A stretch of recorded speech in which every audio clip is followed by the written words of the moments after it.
സദസ്സിനു വന്ദനം. കൂട്ടുകാരെ, ഞാൻ ഇവിടെ പറയാൻ പോകുന്ന കഥയുടെ പേരാണ് സുന്ദരി പശുവും മാൻകുട്ടിയും. പണ്ട് പണ്ട് ഒരു ഗ്രാമത്തിൽ ഒരു കുട്ടി ഉണ്ടായിരുന്നു. അവനൊരു പശുക്കുട്ടിയും ഉണ്ടായിരുന്നു.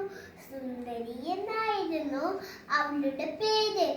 എന്നും രാവിലെ സുന്ദരിയും കൂട്ടി പുല്ലുമേയാൻ പോകുമായിരുന്നു. ഒരു ദിവസം പുല്ലുമേയുന്ന നേടയിൽ സുന്ദരി ഒരു മാൻകുട്ടിയെ കണ്ടു. പല പ്രാവശ്യം കണ്ടപ്പോൾ അവർ ചങ്ങാതിമാരായി.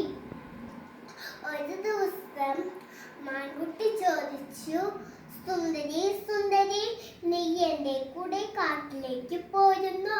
അവിടെ ധാരാളം പഴങ്ങളും നല്ല നല്ല പൂക്കളും ഭംഗിയുള്ള പുല്ലുകളും നിനക്ക് വേണ്ടതൊക്കെ തരാം.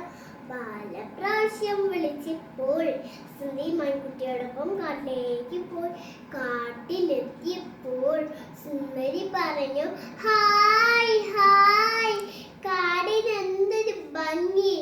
എത്ര പൂക്കൾ, എത്ര പഴങ്ങൾ, ഭംഗിയുള്ള പുല്ലുകൾ. സുന്ദരി അങ്ങനെ കളിച്ചും രസിച്ചും നിൽക്കുമ്പോഴാണ് പെട്ടെന്ന് ശബ്ദം കേട്ടു. സുന്ദരി പേടിച്ചു പോയി.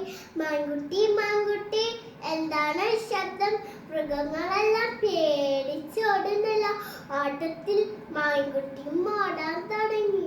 മാൻകുട്ടി പറഞ്ഞു, സുന്ദരി സുന്ദരി, ഓടിക്കോ, കാട്ടിലെ രാജാവ് സിംഹം വരുന്നു. സുന്ദരി പേടിച്ചോടി. മാൻകുട്ടി സുന്ദരി ചോദിച്ചു, നീ കാടിനെ കുറിച്ച് ഭംഗിയെ കുറിച്ച് പറയുമ്പോൾ അപകടങ്ങളെ കുറിച്ചൊന്നും പറഞ്ഞില്ലല്ലോ, അതെന്തേ? എനിക്കൊരു കാര്യം മനസ്സിലായി. പരിചയമില്ലാത്ത കൂട്ടുകാരെ പെട്ടെന്ന് വിശ്വസിക്കരുതും. ഇതും പറഞ്ഞ് സുന്ദരി വീട്ടിലേക്ക് ഓടിപ്പോയി. പാവം അപ്പു സുന്ദരിയും കാത്ത് വീട്ടിൽ പഠിപ്പിൽ നിൽപ്പുണ്ടായിരുന്നു. സുന്ദരി വന്നപ്പോൾ സന്തോഷമായി. പിന്നീട് ഒരിക്കലും സുന്ദരി കാട്ടിലേക്ക് പോവേയില്ല. നന്ദി, നമസ്കാരം.